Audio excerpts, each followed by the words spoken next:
Aku ni yang bulan-bulan kasih duit sumbangan kat engkau untuk jaga mak. Betul tak? Sekarang aku nak tanya kau, mana duit ribu-ribu yang aku kasih engkau tu?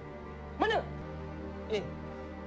Jangan-jangan engkau dengan laki engkau ni sauk duit tu buat pergi umrah tak? Abang.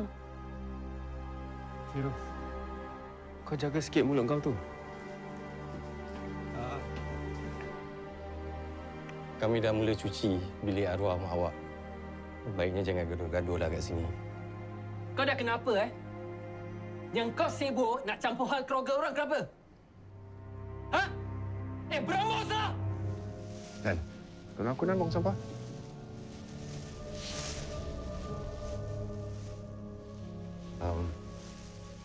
Saya tak patut masuk campur. Bukan niat saya.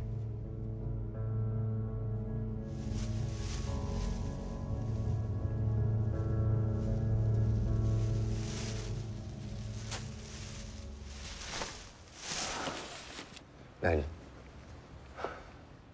kau tak boleh masuk campur hal orang kan? Betul lah kau cakap. Sorry, Yasin. Lepas ni kita ambil payment dari siapa? Kalau ikut polisi, yang call. Siapa call kau?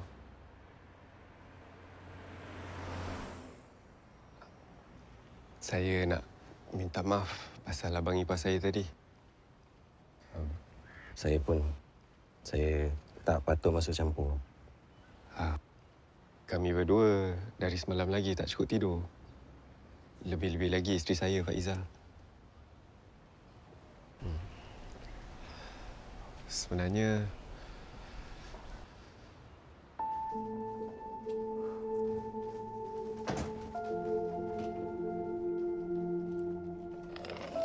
Assalamualaikum.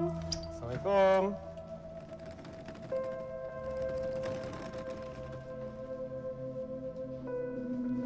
Mana diorang ni?